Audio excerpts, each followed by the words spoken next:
to IUSSP. And so the people presenting today have recently contributed to 2 books that are out, and I'm going to put those in the chat.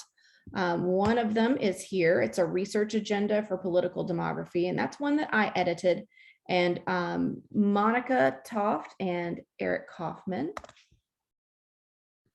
contributed to that one. And here's another one for you. And the second one is an open access book, Global Political Demography. And that Dr. James and Catherine Beera as well, Dr. Beera contributed to that one. So lots of great authors there for you, great introductions to the field. If you looked at these 2 books together, I think you can get a really comprehensive sense of what we're up to. So I've asked the presenters to talk for between 12 to 15 minutes today. And we do have a recorded presentation to start, and then we'll have 3 live presentations. I will be watching the chat, and do not mind doing some pauses. I'll be mindful of the time, but I don't mind doing some pauses if you have some questions in between. Presenters, do not worry about monitoring the chat. I can take care of that for you and let you know if there's a question about that. But I'll also just be putting them together and putting them down on paper so that we can talk about them at the end. And hopefully I have a great discussion. So hi, Tom. Thanks again. All right. So thank you very much. And I believe we are going to begin with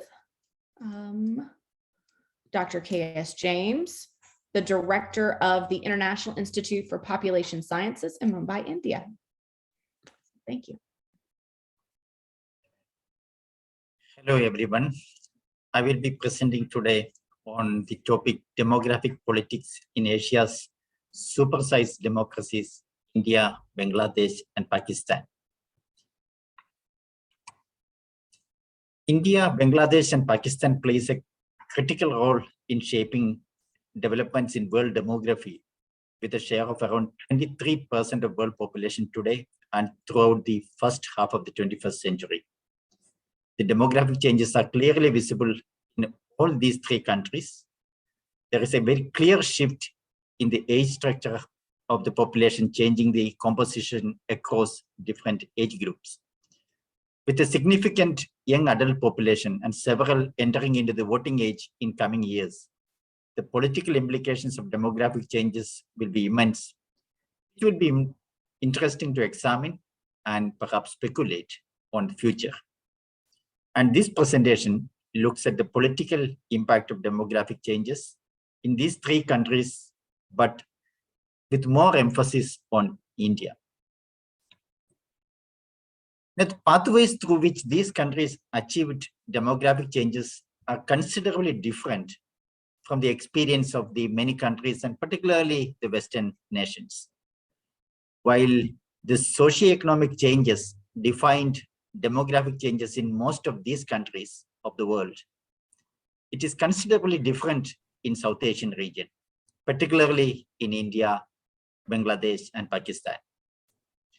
The fertility transition was driven mostly by very strong implementation of the family planning programs, and irrespective of the socioeconomic standing, there was an acceptance of small family norm.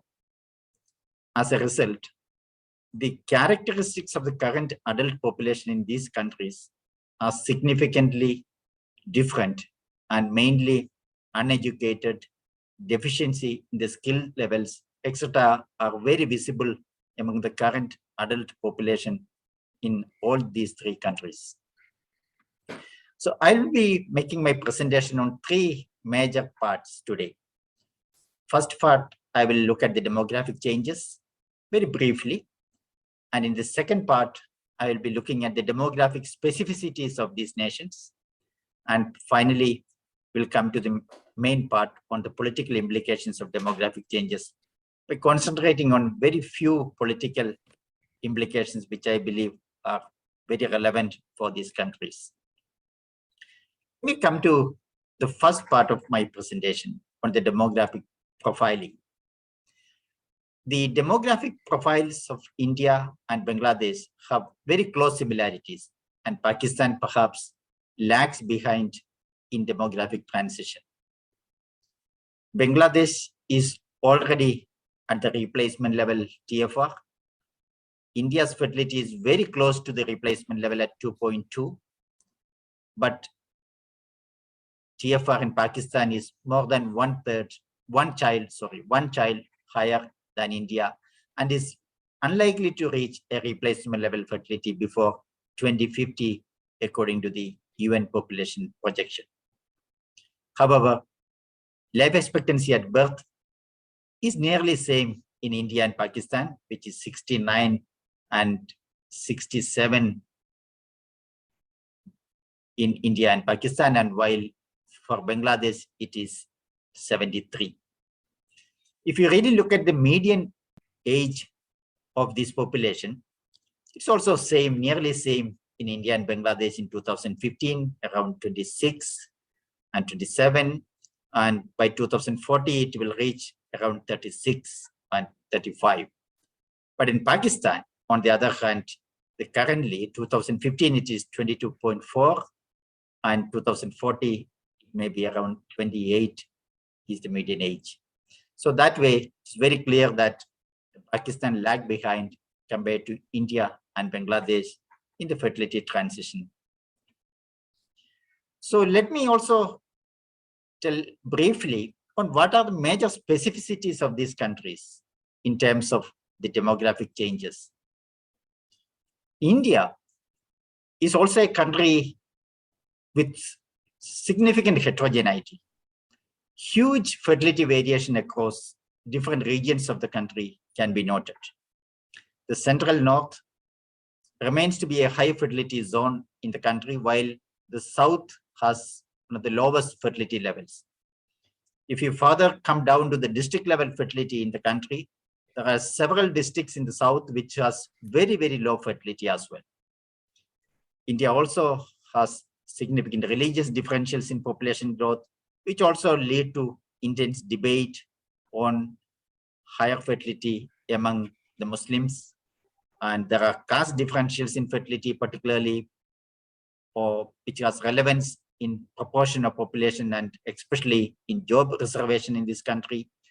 And also there are fertility transition, but visible in all sections of the population, irrespective of religion, caste, regions in recent times.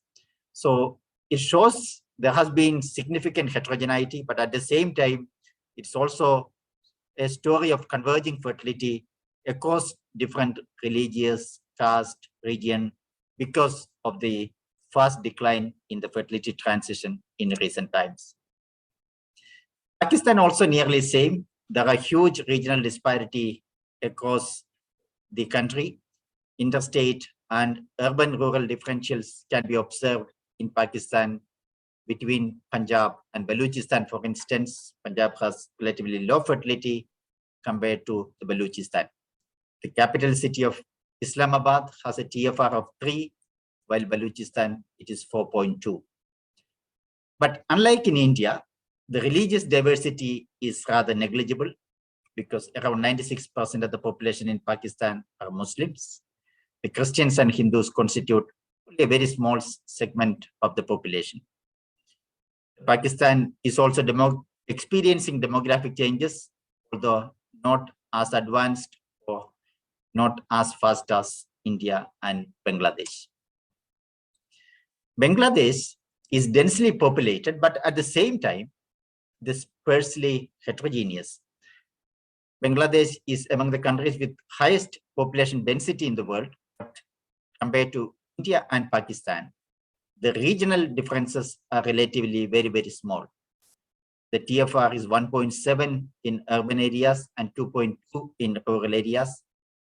The past 25 years, if you look at the history of Bangladesh, the country has registered a sharp reduction in fertility and an increase in life expectancy in almost all regions, and reduced the regional diversity very, very significantly. So we don't see that kind of a regional diversity in Bangladesh compared to India or Pakistan. So let me come back to the major part of my presentation, which is on the implications of demographic changes. I take 3 or 4 major points as political implications. First is taking advantage of demographic dividend. One of the major advantage or the positive aspect of fertility transition is expected to be on demographic dividend. One of the main political debates in these countries are also how to take advantage of the youth bulge. But as I have already pointed out, due to the nature of the fertility transition, the current youths who are at the working age group are with less education, with the lower skill levels, and also unable to employ it very productively in the labor market. So for the governments, job creation become a critical part of the policies, and educated unemployment, addressing it in particular, become a serious matter for the political parties. Many governments do many policies to address these issues. For instance, for India, as early as in 2005, there has been an employment guarantee scheme which was being launched, which was directed at giving minimum 100 days of assured employment to everyone in the rural households. Even Indian government has established a Ministry of Skill Development and Entrepreneurship, apart from the already existing Ministry of Labor and Employment in 2014, primarily with an aim to improve the skill levels among the youths. So demographic change, youth bulge, but with a peculiar nature of the demographic transition has also led to the need for the skill improvement among the current adult population in the country. The second, perhaps the important aspects of the demographic, the repercussions of demographic change is in the voting behavior. The voting turnout is relatively low in this subcontinent. Between 1990 and 2015, it has increased from 62 to 66% in India and around 46 to 54% in Pakistan. The rising interest to bring new youngsters into politics dominate always discussion among the political parties, because primarily the current youths are the major share of the population in these countries. India and Bangladesh will continue to feel pressure of aging population beyond 2030s, and Pakistan perhaps a little later. The 60 plus population is expected to triple in India to almost 319 million by mid of this century, when it will constitute almost 1/5 of the population of the country. So with increasing elderly population in southern states of India, there has been a huge demand for introducing social security schemes of recent times. Currently, the old age security burden is primarily borne by the family. But there are different states in this country which has been implementing different programs for the welfare of the elderly, primarily because of the faster demographic changes in these states. It's also important to look at what is its impact on gender, because voting percentage of women is slightly lower in these countries than men.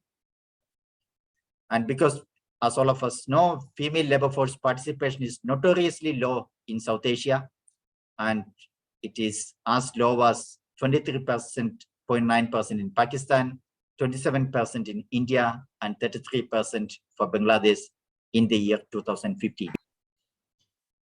Women are underrepresented in central and state assemblies in these countries, and major political parties in India are assuring more women's participation in electoral politics in their manifestos.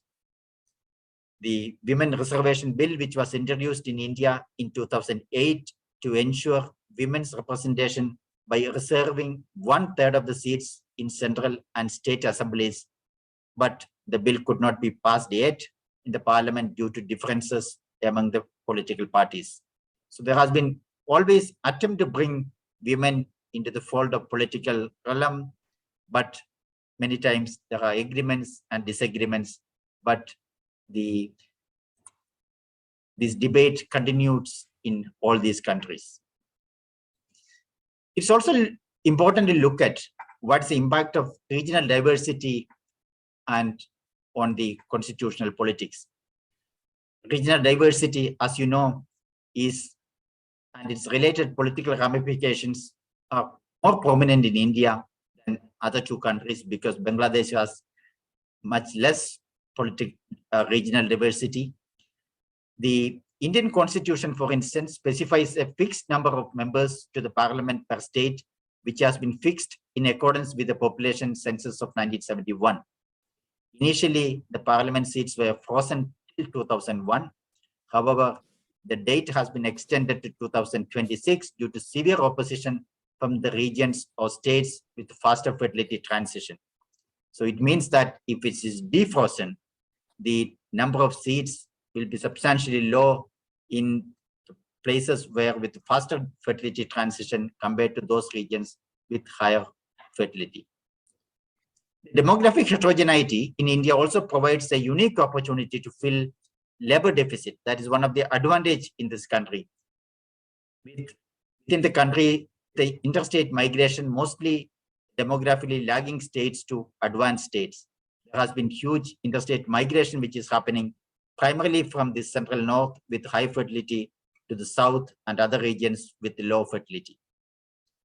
Although migration may be development driven, it is always welcome, but there are possibilities of increased conflict and unrest in the destination region because of the differences in language, the culture, and many other aspects in this country.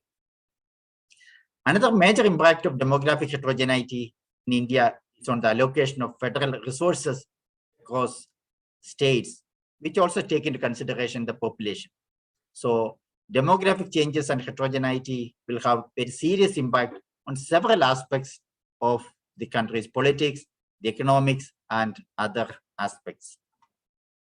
To conclude, as democratic countries, all three nations struggle to address political implications of larger change posed by the demographic transition.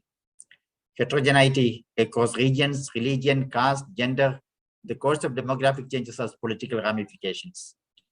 Youth-led politics may dominate the discourse now, but with the aging of these societies, there is going to be a change in the discourse in future. Demographic changes will have significant political impact on these countries for several years to come. And what I have narrated is only a few of them, a selected impact, which has the wider implications currently compared to the future.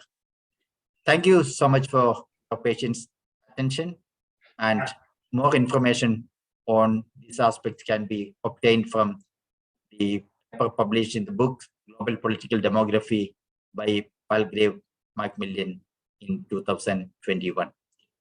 Thank you so much.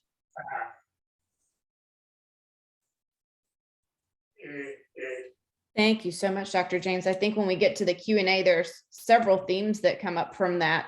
One of them, as a political scientist, I'm very interested in whether or not India's demographic dynamics put a ceiling on their potential rise to power, and also to think about whether or not youth unemployment there might have some parallels with the type of dynamics that led to the Arab Spring. So that could be interesting to talk about. And of course, the gender implications with female labor force participation as well. So again, if anyone has any questions, feel free to put them in the chat, either to me directly or to everyone, and I will monitor those.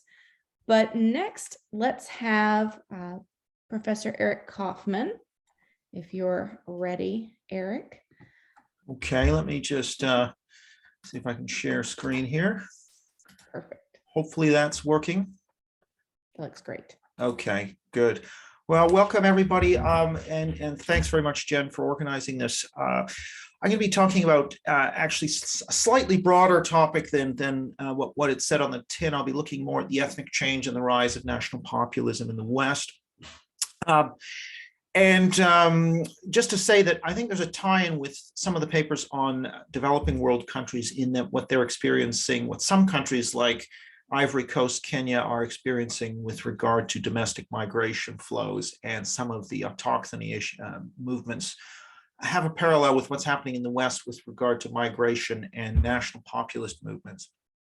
So just in terms of political demography, there is an established literature on differential ethnic population growth, because in political demography, we look at not just the demographic transition, but the unevenness in the pace of that transition between different parts of the world, but also different groups within countries, which is what I'm focusing on today.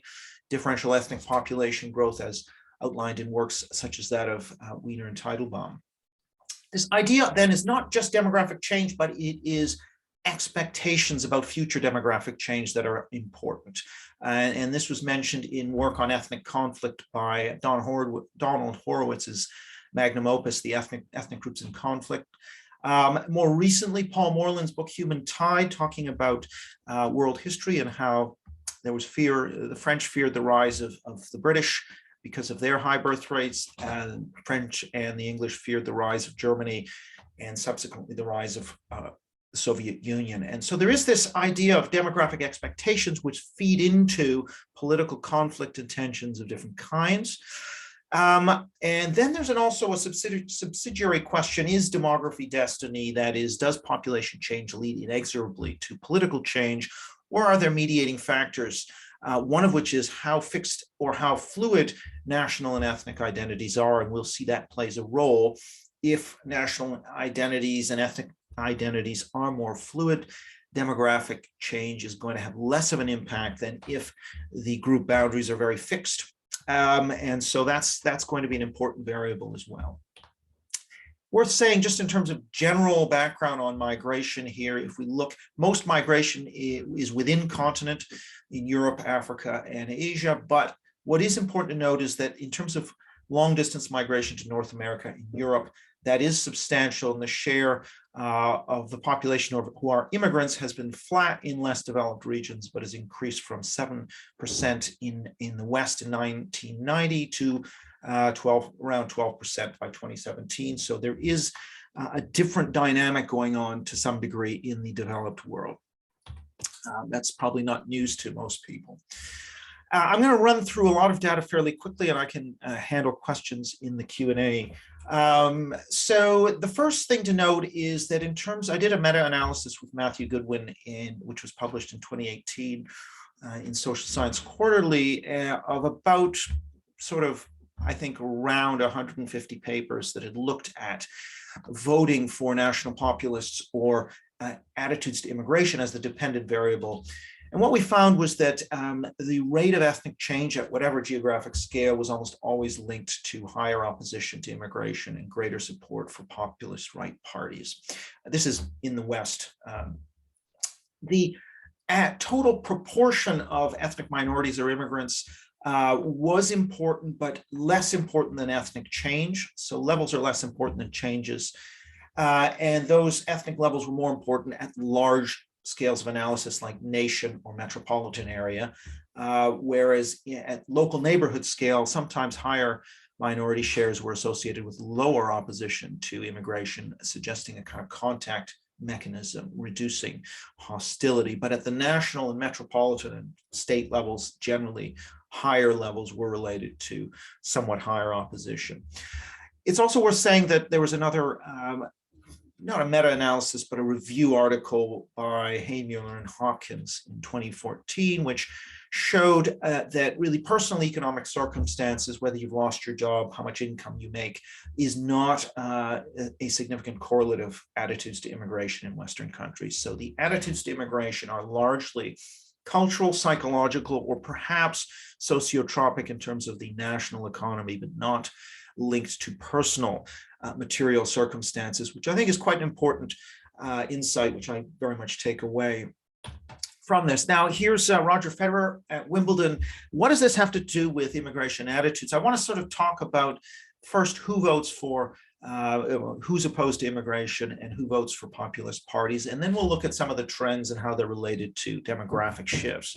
So the first thing to note about Federer and his Wimbledon whites that he's wearing, which are mandatory, of course, at Wimbledon, is your view of whether all tennis tournaments should have mandatory dress codes is related to your view on immigration. And this is, again, just getting at the fact that not material circumstances so much as psychological factors are important. So if you are a champion of much looser, more liberal immigration policies, you're generally opposed to dress codes at Wimbledon. And if you are in favor of much tighter restrictions, you are much more in favor of dress codes. That's just an example of a kind of psychological underlying disposition that tends to be related to greater opposition to immigration. Another one is views on the death penalty. If you strongly agree, this is data from Britain, British election study. If you strongly agree that with the death penalty, you want immigration to be reduced a lot on average, and if you strongly disagree with the death penalty, you're very liberal on immigration. So something which is not obviously related to views on immigration, but it is related psychologically through something called authoritarianism, which is a desire for order as opposed to difference or disorder. And so that tends to underpin both of these attitude dimensions. Now, if we move on from attitudes to immigration to voting for populism, if we look at the vote to leave the European Union in Britain, it's immigration attitudes that are really key to that. Those who want many more immigrants have almost a zero predicted probability of having voted to leave the European Union, and those who want essentially no more immigrants, it's about 0.8.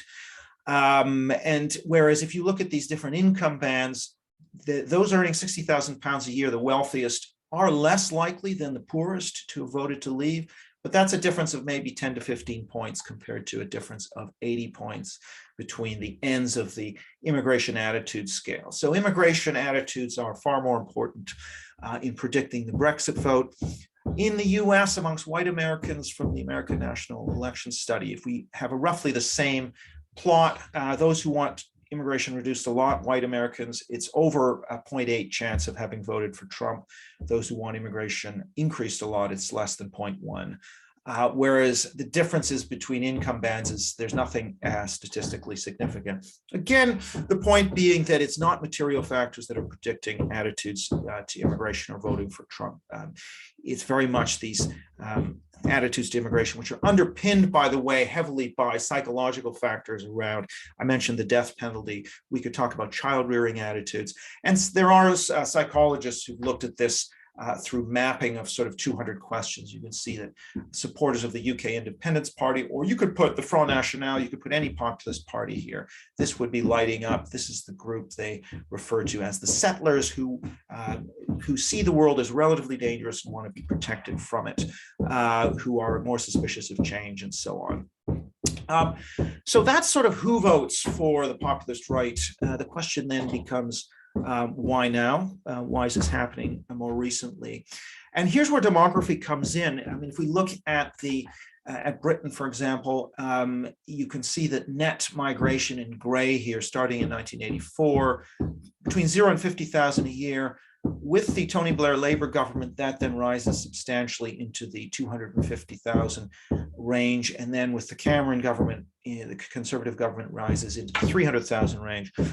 As that net migration figure is moving, the share of British people saying that immigration is the most important issue facing the country starts to rise as well, up to 20% and eventually up to sort of 45% at the peak. It was about 40% prior to the Brexit vote. And so that is higher, what we call salience, that is the priority of immigration. It's regardless of whether you want immigration reduced, these people almost all want it reduced. You can want immigration reduced, but it can be your number 5th or 6th issue after healthcare and the economy. Once that becomes your number 1 or 2 issue, that starts to matter for populist voting. Here's another graph from the European Union, Eurostat, showing the number of non-EU citizens entering the European Union, rising from about 500,000 in 2013 to 700,000 in 2014. 2.2 million at the peak of the migrant crisis in 2015, and then back down again to about 600,000 in 2017. Along with that, the Eurobarometer poll, which is also run by the EU, shows that immigration increased as the number 1 issue for people to about 20% by 2014 and up to 60% by 2015 at the height of the migrant crisis, and then dropped down. So as the migration levels increased, the concern over migration increased, and then on the back of that higher salience, we get in 9 out of 10 West European countries a rise in populist right polling numbers, and there's a paper on that by James Dennison and Andrew Geddes, a significant relationship between those two. So that's a kind of way of seeing how it's this change in immigration that very much prompting this rise in populism in the West. I didn't mention Eastern Europe or India or Latin America, but if we're focusing on the West in particular. Now, there are some different trends which I think are worth pointing to, and I'm going to look at the United States for a second, where can we see this same dynamic of rising immigration, rising salience, and then rising populism? I would argue we can see it, but doesn't have as close a link as we see in Europe. So the biggest increases in the US in immigrant population are in the 1990s. You also get a rise in mentions in major media of immigration stories. If we look at the share of Americans saying immigration is the #1 issue facing the country, that's been zero more or less since the 1930s. And then in the early 90s, it starts to rise, but only at a very low level, like 2-4% and so on. It doesn't actually go up very high. It goes a little bit higher in the 2010s, but compared to the European numbers, we were seeing sort of 20 to 40% in Britain and so on. It's not in that same range, but it does show that this issue is starting to get a little bit of traction. Where it's very important, however, is with Republican voters. Starting around 2014, between 10 and 15%, a stable 10 to 15% of Republicans are saying immigration is the #1 issue facing the country. Trump, of course, essentially immigration is the issue that I think a lot of analysis would show largely make his primary bid in 2016, and also account for a lot of those who switch from being Obama voters to Trump voters. So the immigration issue is really important for the rise of Trump.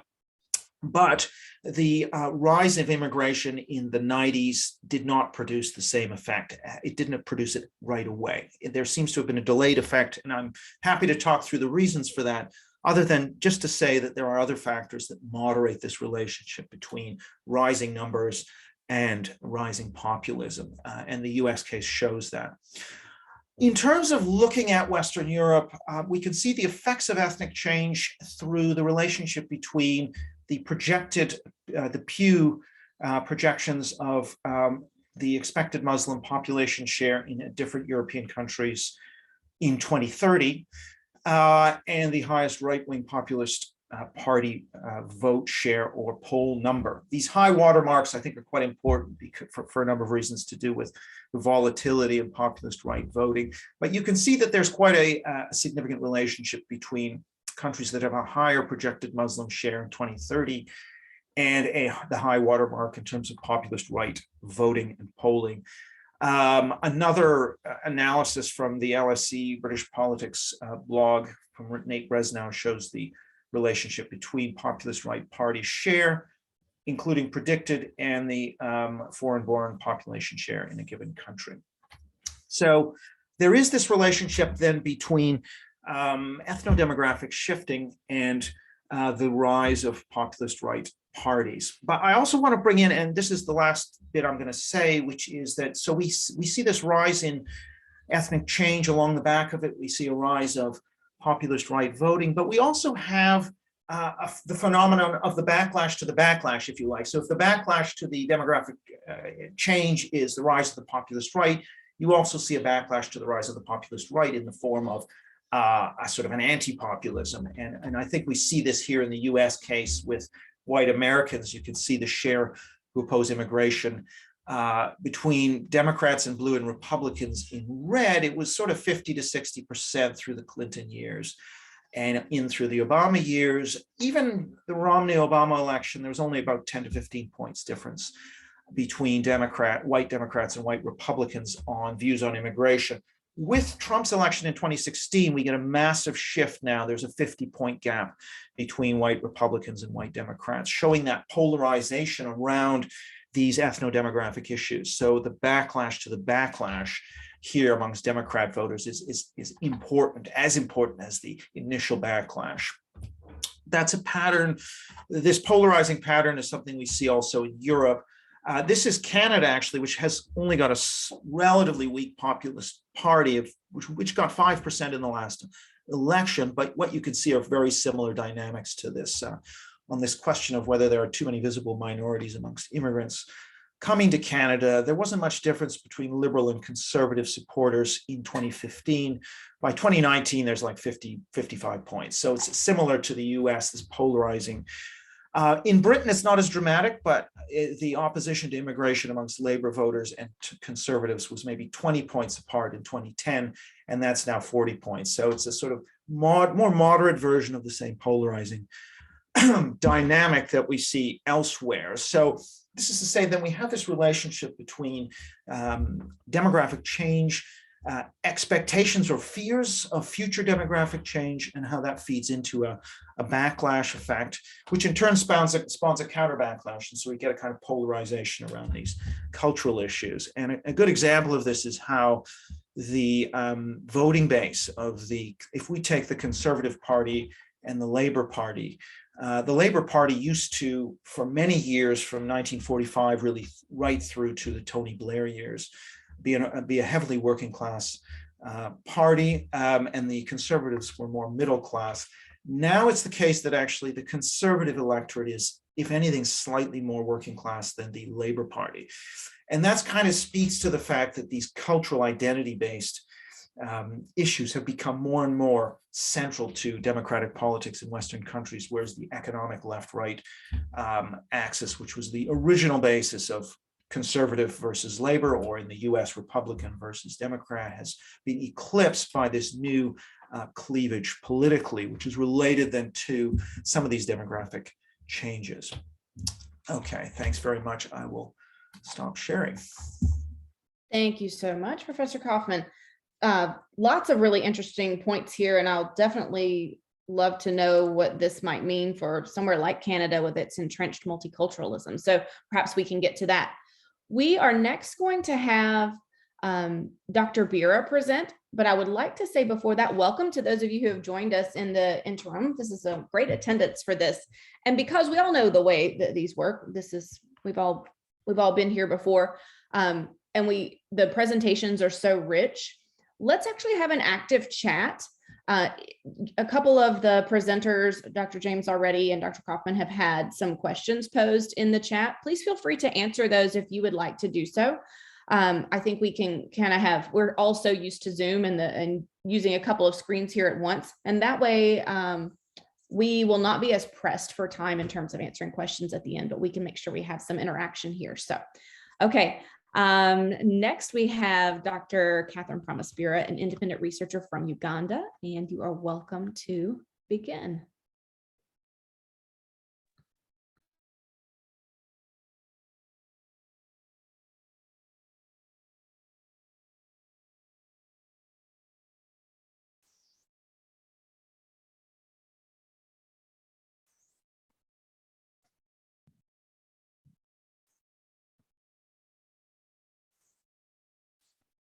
Thank you.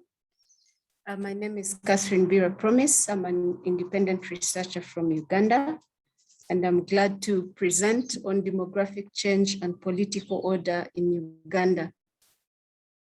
The presentation shall flow as follows. I'll give a brief introduction to the country, talk a little bit about the political order, demographic characteristics, then discuss the youth bulge as a factor in political mobilization, give a little explanation on why we've had regime stability in spite of a huge youthful population, and then get into the conclusion. Uganda your screen is not sharing yet, and I just wanted to make sure in case I know you have some slides to share. Oh, let me try to do it again.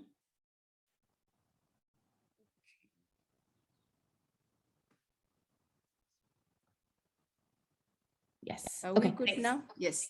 Yeah. Sorry.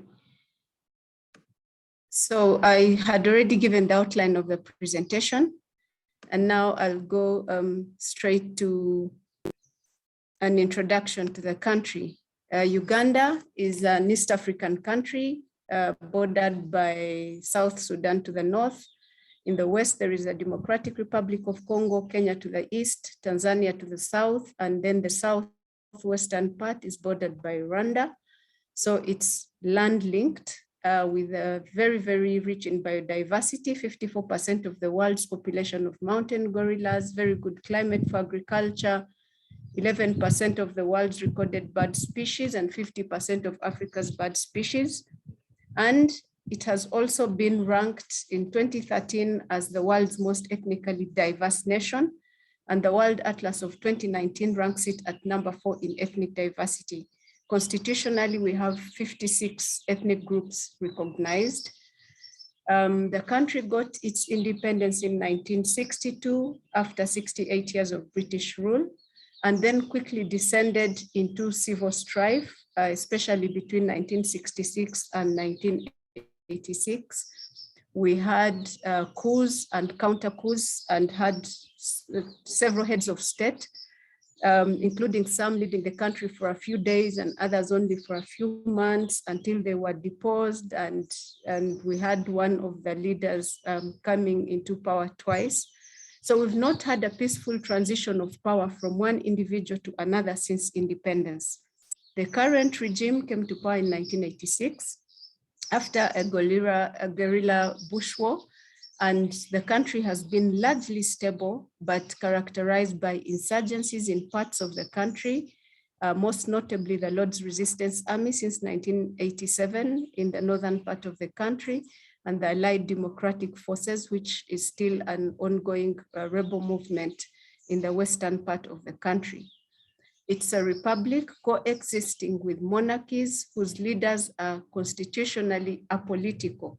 So we've had intermittent conflict between the state and cultural institutions since independence, most notably the strongest cultural institution in the center of the country, the Buganda Kingdom, which was also given a privileged position during the colonial regime and immediately when we assumed independence in 1962.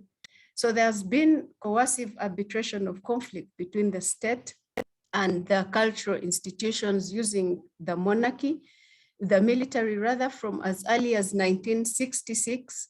We had the then Prime Minister Milton Obote deposing the king of Buganda, who had been left there by the colonial administration as a ceremonial president of the country. So in 1966, Milton Obote asked Idi Amin to lead forces that overran the kingdom and expelled the king into exile. Then he created Uganda as a republic and declared himself an executive president.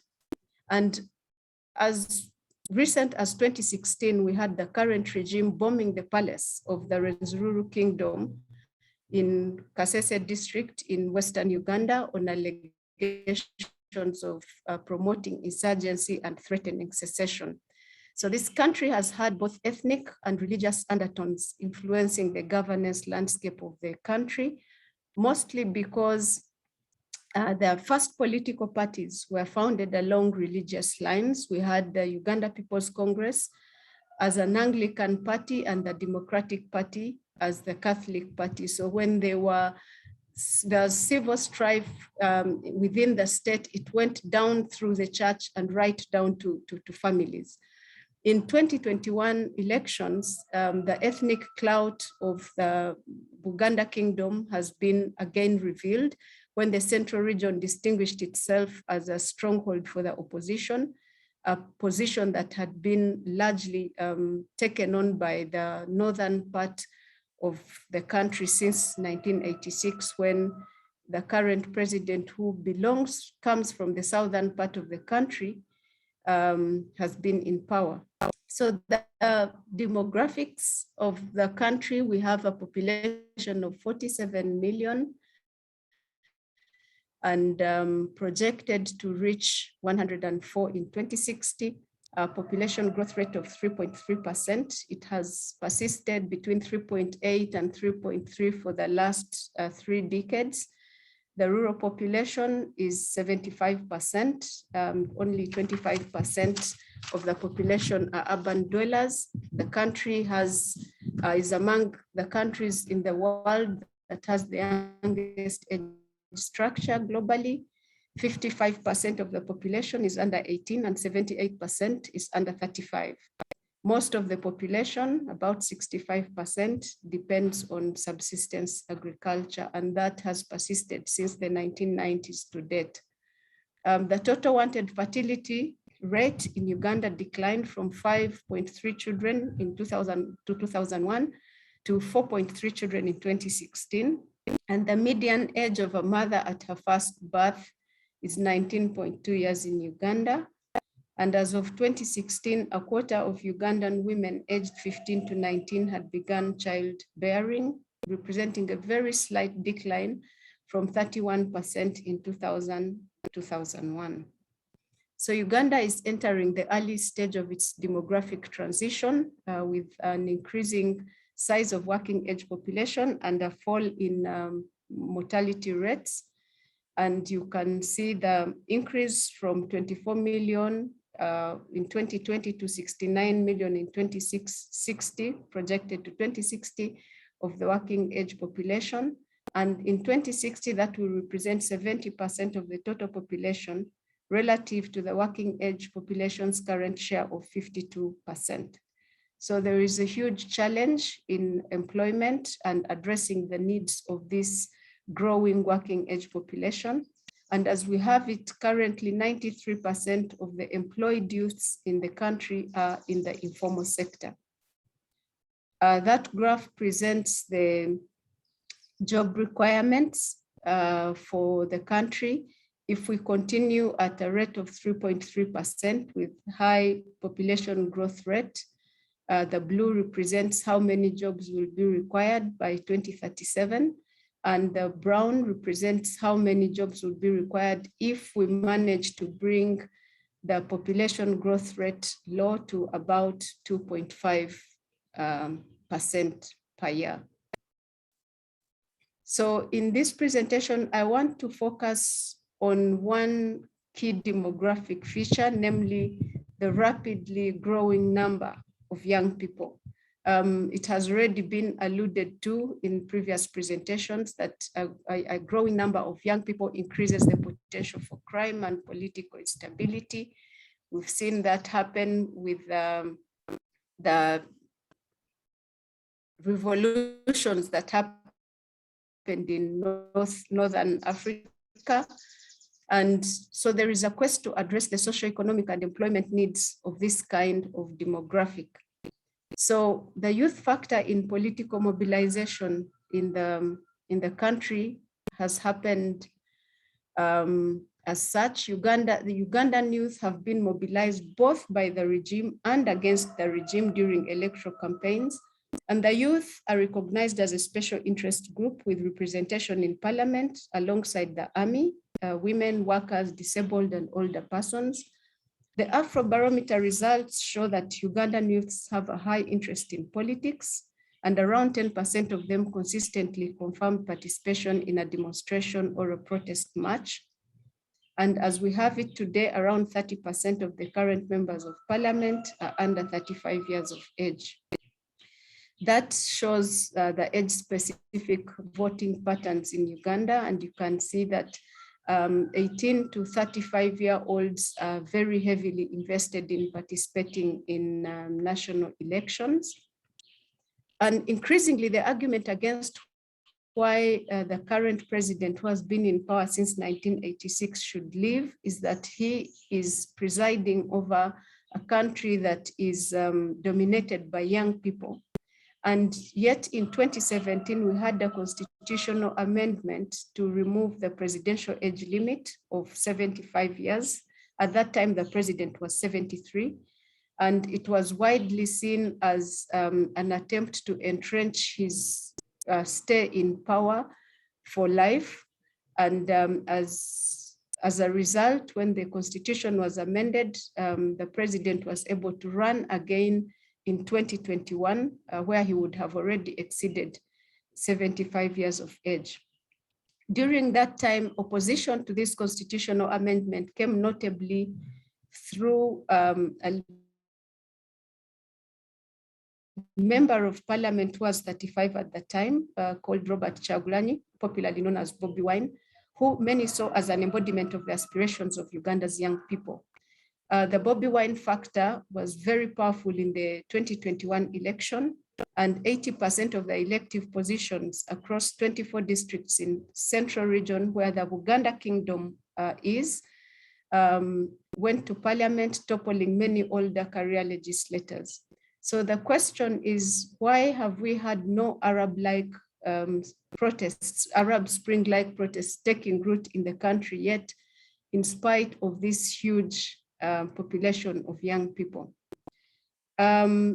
Both structural features of the regime, as well as the ability of the regime to mobilize the youth in its favor, could be a good explanation for this regime stability.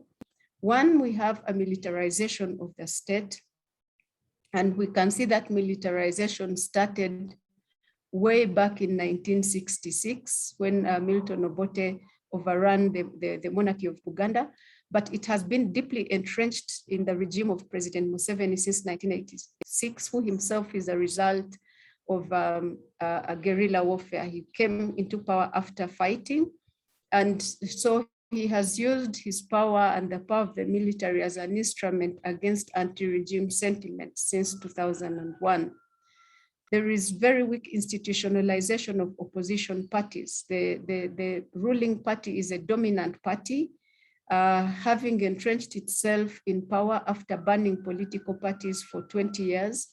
78% of the population currently is actually born under the current regime, so they do not have an idea of any other political culture apart from the one that is practiced by the regime in power. Together with militarization, we've seen very deep monetization of elections and voter bribery. Patronage politics has been entrenched in the national ethic, and the young people lack the financial muscle to compete favorably in self-mobilization under such circumstances.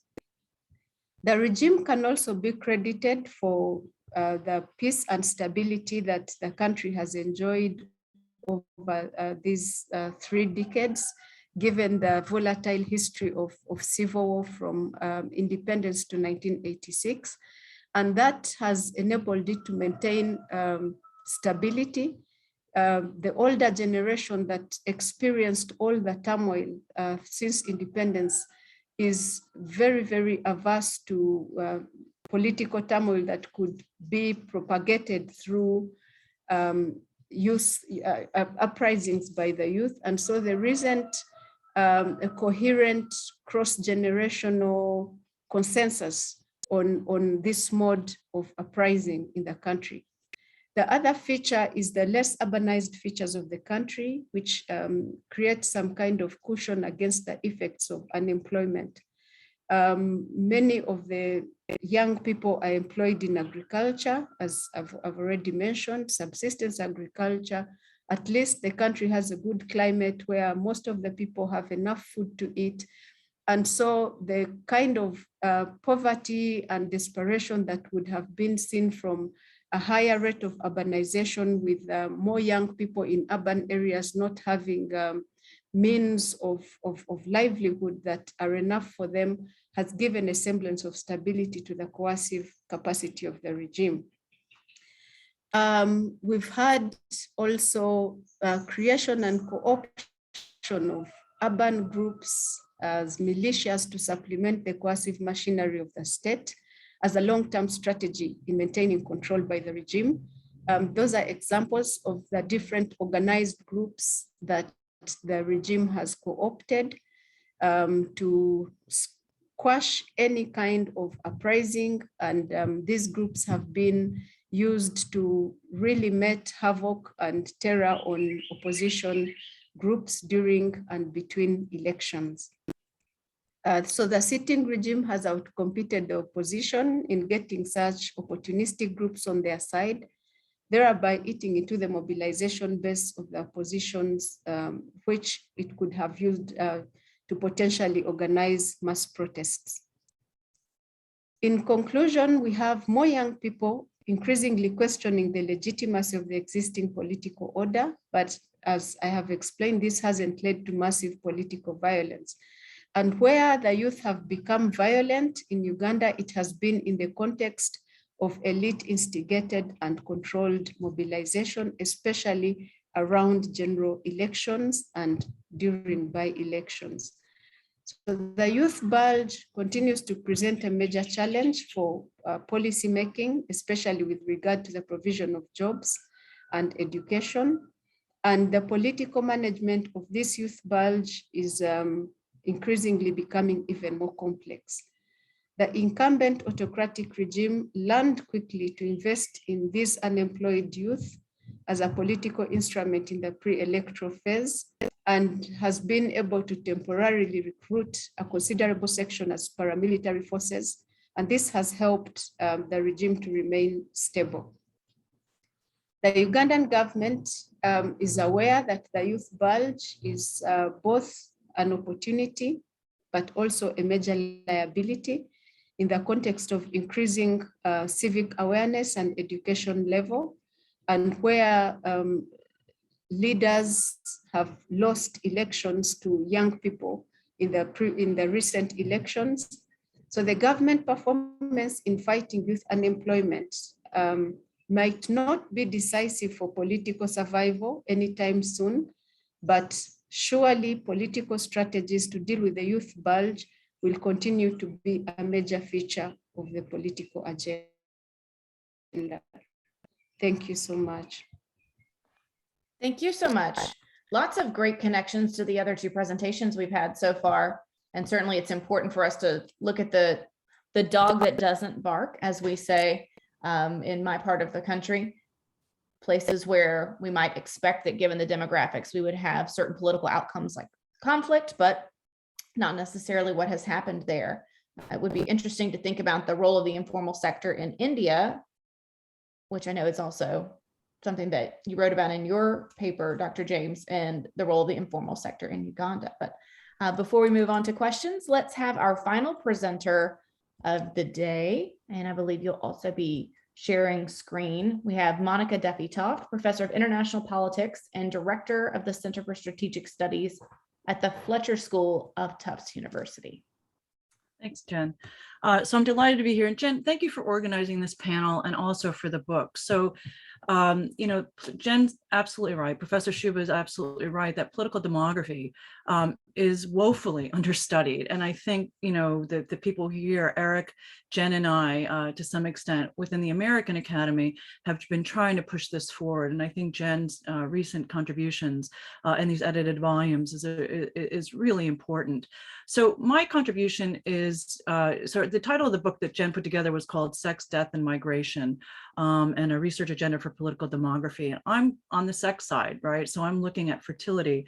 Eric, Professor Kaufman, was pretty much on the migration side. None of us have really dealt with the death side at this point, although of course it's related. That's how populations change and morph. And I'm looking at just a concept within sort of the sex side, which is this thing I call wombfare.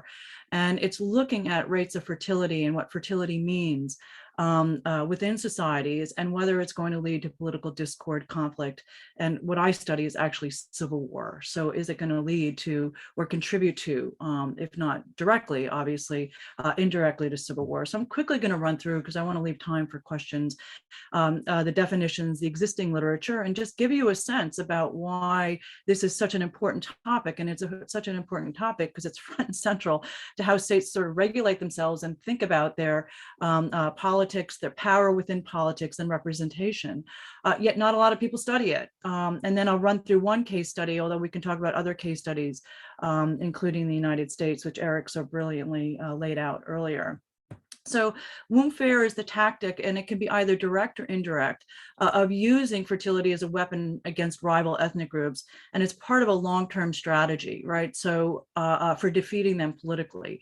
And if it gets so intense, if you see a real shift in populations, and oftentimes very dynamic shifts of populations are not the result of wombfare or fertility rates. It's actually a form from migration, actually more often than not. And so wombfare tends to be a long-term strategy. And perhaps the most notable quote that ever came out around this was Yasser Arafat saying that his strongest weapon or his best weapon to sort of get representation within the state of Israel or get freedom or independence of the Palestinian territories, his strongest weapon was the womb of women. And he's talking about Arab women, and in particular Palestinian women.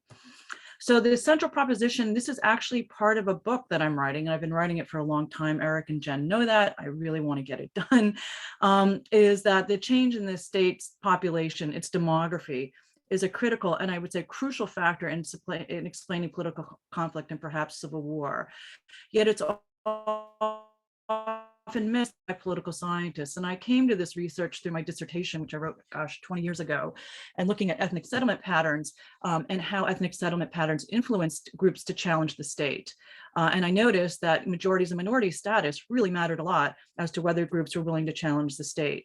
And it matters because if you have more power, if you have more capacity, then you can possibly, challenge the state to get more votes within the system and more representatives. So why is it missed? And it is missed within political science. Is that political scientists are really enamored with statistics. Political scientists are really enamored with direct causal relationships. And given that demography is something that I call an X factor, it sort of crosses over a lot of different other elements that you might examine if you're trying to look at the outcome, the dependent variable of civil war or political conflict. It's not necessarily an immediate direct causal factor. And then policymakers tend to ignore, or they only look at demographic factors when the actual political outcome of civil war, revolution, coup, whatever it might be, create a crisis, right, within the state that challenges their sort of rule, challenges governance. And so policymakers tend not to look at the longer term dynamics that demographic changes, and in particular fertility changes, might mean for the state and the demographic makeup of that state. And this is, I'm a political scientist. These are the main journal, one of the main journals is World Politics. It's a top journal. And what's shocking is that less than 1% of all articles until I think it was to 2015. And so the most recent was 2015. And even migration and immigration, you would think that that's a critical factor, looking at the dynamics between states and world politics. There's only 7 articles since the founding of the journal. And so that's quite striking and quite astonishing. So why it's important, look, I'm an international relations scholar, a political scientist, and population is power. Usually when we look at power between states and power within states, we look at the size of the population and we look at its economic might, and the two are related. And so within a state, the size of a population within a constituency, maybe within a state, within a republic, within a state, that's going to mean that constituency, that entity within the state has more power, right? Has more access to institutional resources. But it's usually not studied in this way. And I think the logic is really compelling that population equals power, but there's only been a limited empirical assessment on this. So, demographers, you're demographers, or some of you are. I'm not a demographer. I turn to demography to look at different questions. So how many people, are there in a society? What kind? Where are they? And if you look at change, you're looking at the facts of change. And then others are looking at how changes come about. So the determinants of change, and then why does this matter? So the consequences of change. And I'm definitely of that last one, of the political consequences of shifts between identity within a group. And as I mentioned, the shifts might be due to differential rates of fertility. And Eric talked about differential rates. Here I'm talking about fertility. He was talking about migration. Then, of course, mortality. And I'm interested in the book, I'm introducing a theory called population transition theory, which is derived from a major theory in my field called power transition theory. And I'm just changing power to look at population. So, the previous research, I've already explained how I got here. And so now I'm just going to turn to the case of Israel shortly after I go through POPT. And as I said, you guys all know how they shift. and theorizing about womb fare, I was thinking, what if we just looked at population shifts within a state? And so power transition theory says that if there's balances of power and those are unstable, it increases the probability of war between states, and that the aggressor will emerge from weaker or weakening dissatisfied states, and that peace is best preserved with an imbalance, right? So if you can really see the imbalance, the stronger side is more confident, it is less nervous, and the weaker side knows its place and is not going to challenge the existing order. Now, power transition theory is really trying to explain dynamics between states and the onset of interstate war, not the onset of political conflict or civil war within states. So I just thought, what if we took those same kinds of dynamics and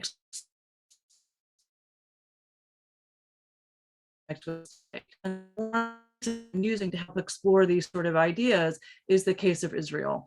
And I have a long case study in my book about sort of the barrier, the wall, the fence that's going up in Israel. And although Israel or Israeli leaders would like us to believe that it's fully going up for security reasons, in fact, actually one of the larger reasons it's going up is because of the demographic balance within Israel, which has been shifting away from particularly secular Jews and Israelis within sort of Israel proper, not the Palestinian territories. So this is just looking at the numbers of Israeli citizens by ethnic group in Israel, and you can see that the Jewish population is pretty dominant, right? And that the Arab population is a small portion of it within the state. And then you can look at the proportion over time, and what you're seeing here is that over time, that the Jewish proportion of the population has been declining, while the Arab population was increasing. And this was making some in Israel, not all, quite nervous because they were worried that the Arab population was going to grow and perhaps outpace the Israeli Jewish population. And so this is looking at the number of Jews and Arabs in Israel and the Palestinian territories, right? So we're including the Palestinian territories in this. And you can see that the Jewish citizens of Israel, are still the dominant mode, but the Palestinian population in the Palestinian territories are growing at a precipitous, quite fast rate, relatively speaking. Let's see. And then what really sort of freaked or made concern among some Israeli leaders was that the proportion of Jews and the proportion of the Palestinians were going to sort of cross, right? So that no longer were Israeli Jews across the entirety of the territories were going to be a majority. And so that majority status really matters a lot. And so you had consternation at the highest levels about what are we going to do about this? And then you had the first intifada, the second intifada, and then shortly after the creation of the wall. So if you look at the Israeli citizens and Palestinians, the total fertility rates, you can see that in the Palestinian territories, they have fertility rates that are much higher than sort of Jewish citizens in Israel. And even Arab citizens of Israel have higher rates, but they're sort of normalizing to the rate of the Israeli citizen or Jewish citizens of Israel. And then you have Israeli citizens. If you look, you can break it out. For secular Jews, they're quite nervous because what's really carrying a lot of the water for the fertility rates among the Jewish population is actually the Haredi or the ultra-Orthodox population. And you can see they have upwards of over 6 children in 2010, and I have to get more updated data compared to generally speaking, the Jewish population, which is about 3 children. And then the Arab population is about having, just over 3.5. And so fertility rates really matter over the longer term because it's going to impact, who gets what representation within the state. And as a democratic state, Israel obviously pays attention to that. And so it's not just the Arab population, it's also the ultra-Orthodox population. And you can see the projections of the population over time that one projection is that almost 1 in 4 Israelis is going to be ultra-Orthodox by 2025. And so that's going to have huge impact on sort of political representation with Israel and the ultra-Orthodox community making demands on the state that secular Jews may not want. So, Jen, the book is Sex, Death, and Migration. You know, one way to rectify this is that you could increase migration of Jewish population, and if you're a secular Jew and the non-secular Jewish population. But the issue is I don't know if Sergio de la Perla is presenting here, is that Israel has pretty much absorbed most people who want to migrate to Israel. So that's not really on the horizon. There was a big move, about 1 million Soviet Jews that moved in the 90s. And so migration as a solution to this is not seen as an easy remedy at this point. All right, so theoretical insight. So there's other cases I'm covering. I'm actually doing Imperial China and contemporary United States. So Eric, I love your work. I think it's fabulous. And Syria as well, and the former Soviet Union and its demographic situation. So, you know, the theoretical transition theory, I think they're really important. It's a dynamic theory. And I think if you want to understand demographic dynamics, you have to have a dynamic theory. And I think fertility and births are one critical way, you know, to challenge power balances. And some groups do it consciously, some do it unconsciously, but once they're aware that their populations are growing at a faster rate, it's all relative rates, then they can harness that for political power and clout. So conclusion, this is a promising line of research, but not a lot of it has been done to date. And data collection needs to be improved, right? Some states do not publish data on religious groups or different ethnic groups in order for us to examine them. And also it requires you to do both statistical analysis, understanding demographic projections, and then also qualitative analysis. So I'm going to end it there, and thank you, Jen. Thank you so much. And you're certainly right, and that we've got the sex part covered and we've got the migration part covered. I would love to see more research on the death part, particularly as we're here with COVID and thinking about how different groups within society, depending on whether or not they hold power, are actually perhaps neglected. So it would be the death part might be more on neglect. That would be interesting. Yeah, can I come in? I was just reading the newspaper this morning, and there's a very important report that just came out about COVID in the United States, and a disproportionate portion of Trump supporters, right, in red states are dying from COVID. And the article, you know, they make the case that it's because of misinformation and where they're getting their news sources. But it's going to have implications for politics in this country, right? About, you know, who is actually succumbing because they're not getting vaccinated, right? And so I agree with you, Jen, that we don't have a lot of information on the death side. And then there was very good work done by Princeton demographers about the deaths of despair coming out of why sort of the former President Trump got as much support as he did as a candidate. And he was speaking to people who were really struggling with unemployment and also the opioid crisis. And so they called them deaths of despair, and you can really watch that. And for the first time, you know, Americans, their death rate is, we're dying younger now. And that's across all socioeconomic classes, but it's impacting high school white males in particular. So I agree with you. I think we need to do more work in that area. And Rachel, that's great that you put in the chat that there's a book about dying of whiteness. That's oh, great. Yeah, I wrote that down. That's wonderful. So one theme I see going across, I'm not going to do the very traditional thing where I try to make a square peg fit into a round hole here, but we really do have a theme running through this, which I think is a great synopsis of what political demography is. And that is, in each one of these presentations, we see how concerns over the relative size of groups, whether it's the actual numbers or the perception of those numbers, drives our political outcomes. And in a couple of these cases, youth populations were the composition. And then in two of the others, we're looking at ethnic, religious composition. So that's, I think that's part of what political demography is in a nutshell, is thinking about the relationship between population and power. There are a few questions in the chat that I thought I would mention. So let's actually start with this one for Eric Kaufman, and then we'll go, Dr. James, I'll point to you for a couple of the other ones next. But Tom LeGrand asks, Eric, I've read of right-leaning populist politicians and media sources, Murdoch et al., arguing that the menace of climate change means that immigration must be reduced to save our environment and country. Sounds like a very smooth political move there. So is that true? A widespread and growing trend? Yeah, it's a really interesting question. I mean, I think it's still fairly fringe in the sense of driving the populist right as a whole, that environment is not something that is has a lot of billing.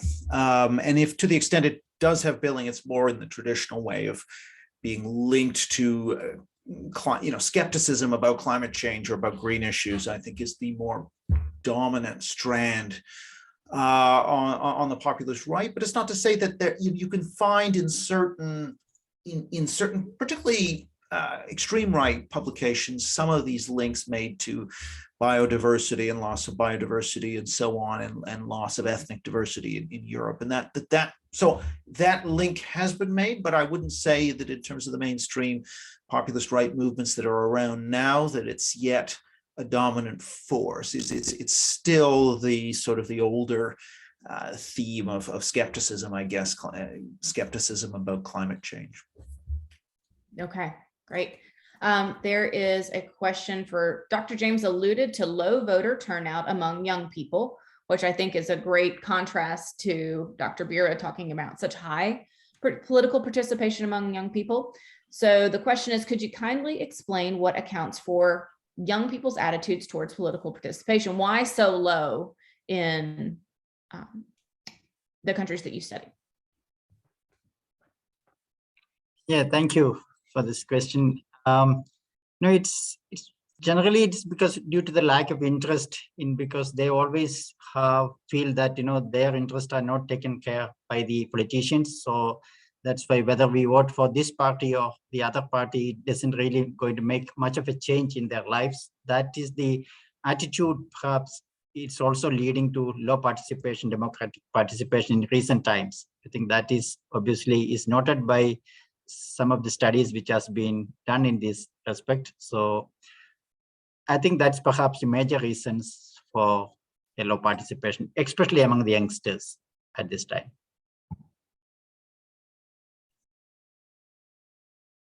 I would love to ask each of you if you see any warning signs in your research. So because there are links to population and power, and we do wonder about political stability, would any of you like to comment on red flags, things to watch?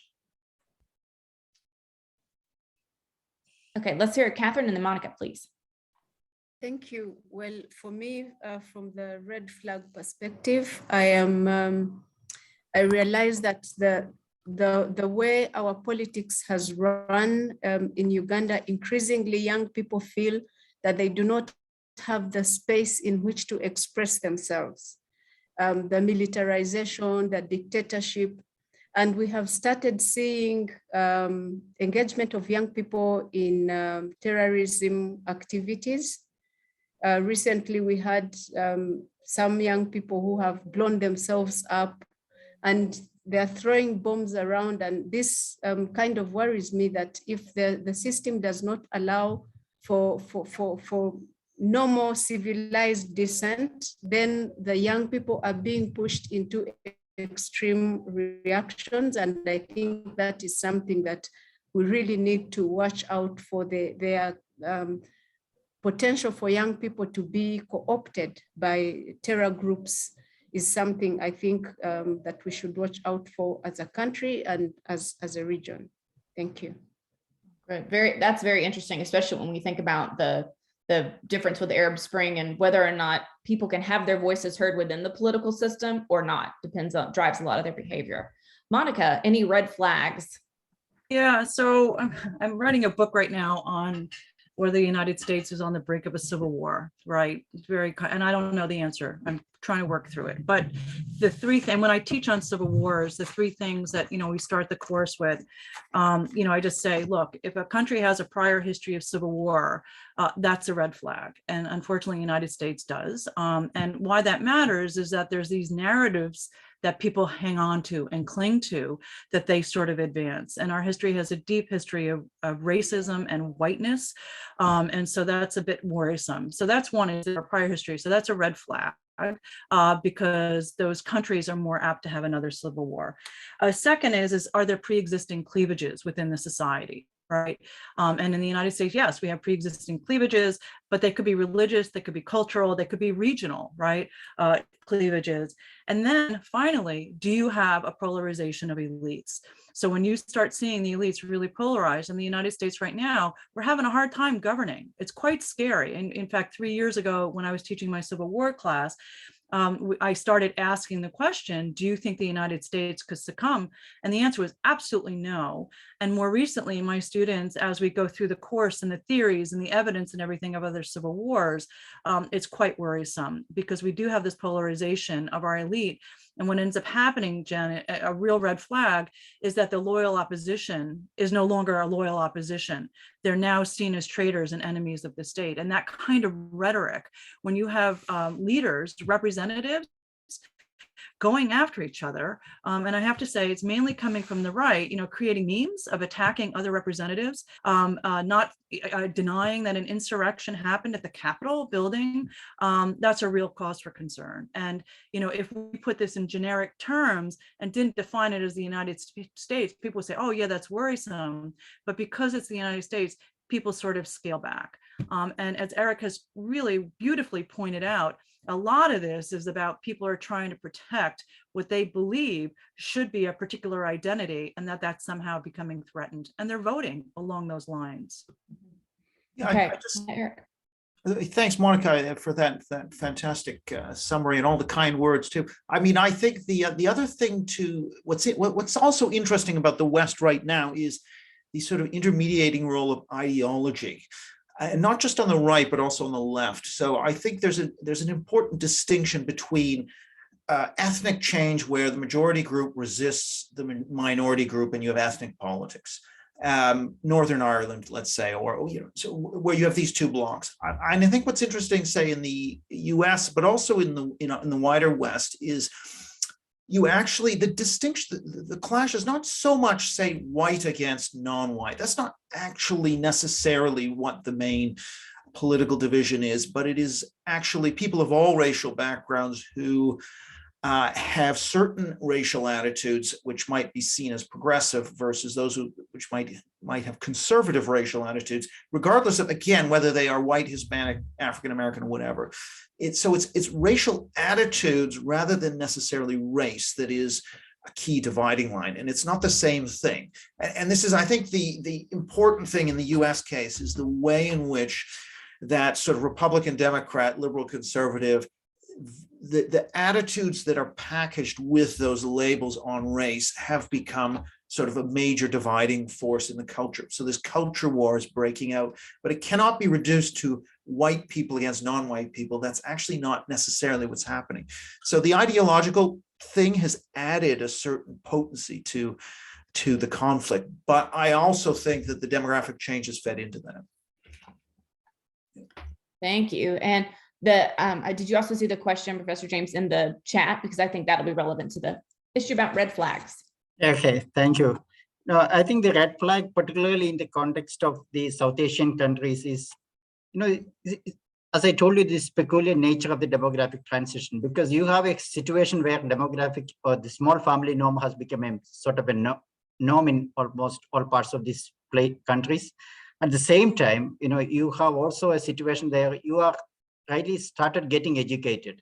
So most of the youngsters, young generation, which is coming into the labor market now, is first educated in their family and their skill levels, etc. low. So, but they have good aspirations, because of the small family norms, you have aspirations is high. You have also ambitions in your life, but you are not able to achieve it. So this actually deviates attention of the younger generations to so many other things. The political parties can take advantage of it. Sometimes, they have been misled. The democracy has also its own issues, primarily because, they know that they have aspiration, but they are not unable to fulfill them. So how do we really take them along? This has created problem in all these countries. I'm saying all these, particularly these South Asian countries, which will have a serious ramification in the future. That's what I believe, because then you have been misled telling that your problems, immigration and immigrations are not the issues here, but within the region, heterogeneity becomes an issue, which can be easily told to them. This is because of this reason you are not getting this, because of the other reasons you are not getting this. So these are really major issues which is happening all across these countries. So that, I think, perhaps is the real problem in the political demography of the future of this country, particularly in a big country like India. It always happens. The other questions which has been, I think, was also been asked to me, which is a recent antinatalist policy which has been widely under discussion in this country, because it is very strange when we say that India is already at the replacement level, but at the same time we are having a strong antinatalist policy which some states are bringing, which is primarily because of the heterogeneity in the country, because there are some sections of the population, some states in this country which is far above the replacement level. But that is not primarily the reason, because this feeling is very, very strong in this minds of these people, because India is overpopulated. You need to really bring down the population. They don't understand how do we do it, because unless you do something, we may overtake China, all those, that obviously we are going to overtake. That is not the issue. But this feeling is almost in the minds of even the educated people in this country. So that is why always this discussion on antinatalist policies, whichever government introduces, there is a wide support for that, because people have this inside their mind that India's population should be brought down. That is of a more priority in this country. That's fascinating. And that's one thing I took away from reading your chapter in the book, is how the norms and the level of development are not necessarily in the same type of order as we would have seen for countries that went through the demographic transition at an earlier time, and how that reverberates even to India's future. That's super interesting. Well, thank you all so much for participating in this. Thank you to all 4 of our presenters.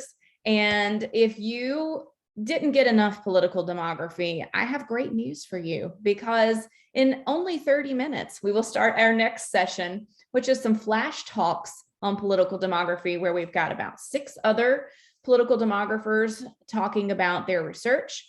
And I've just pasted the link to that. I believe it's session 36 in the chat. So thank you all very much. Appreciate it. Thank you also to the tech support for IUSSB.